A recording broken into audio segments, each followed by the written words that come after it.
wear your Indian identity and your Hindu identity on your sleeves.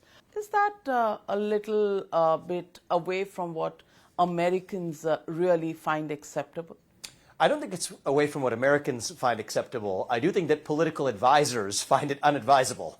I've been advised many times that if I wanted to run for U.S. president as a Hindu, and I'm a practicing Hindu, that would be a challenge. But my view is that you got to present to people who you are. You can't be dishonest about who you are and what you stand for. To the contrary, I think people actually reward that authenticity.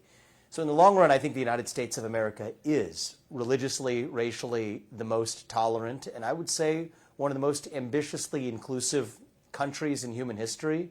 And so I have confidence that the American electorate is going to be very open to people of backgrounds like mine, and I'm grateful for that in this country. So let me ask you, at the beginning of this interview, we're in the middle of a very high-octane, polarized elections, almost like Indian elections back home, this American elections. And there have been two attempts at assassination of the presidential candidate, Donald Trump. How do you see these elections in terms of the campaign, in terms of the shrill conversations, narrative that's taking place? So I see a big discrepancy because I've traveled this country extensively, obviously, over the last couple of years.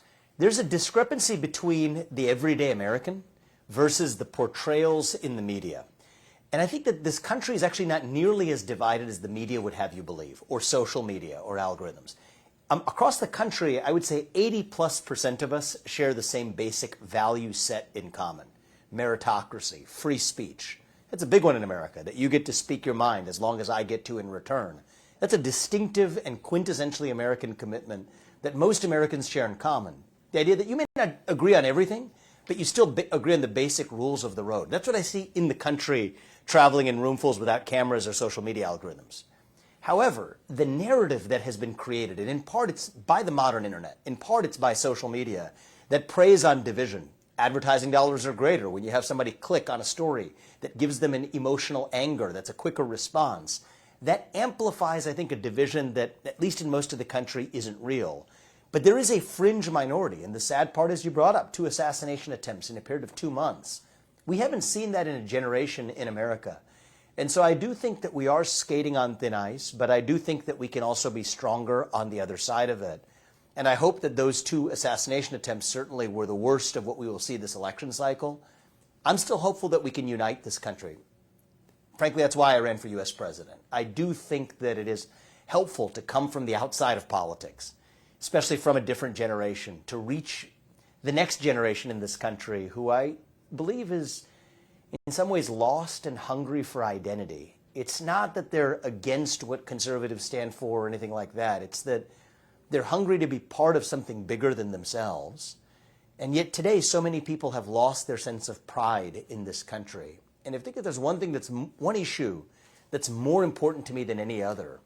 The economy is important, the border's important, all of these issues are important. But I think a foundational issue is a revival of that national identity and sense of national pride in the United States of America. And I think that's a big part of my mission, both during my own campaign and in what I do next as well. So let me ask you, this identity, this idea of trying to be part of something bigger than oneself that you speak about, national pride that you speak about, these are some of the things that form the basis of Narendra Modi's success as a politician, leading him up to the prime ministerial level over the last 3 elections.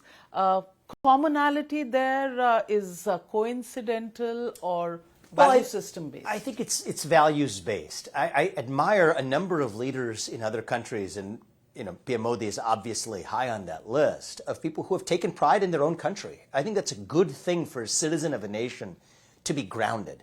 We as human beings, we need to belong to something bigger than ourselves.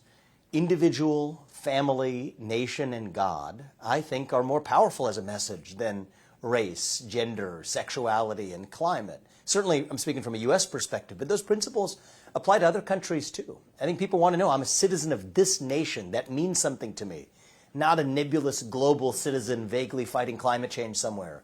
but here in the American context, a citizen of the United States of America, that I'm proud of that, that's grounded in ideals. I've gotten to know other world leaders in the last year as well. Take a leader like Giorgia Meloni in Italy. She's become something of a friend, somebody who revived Italian national identity.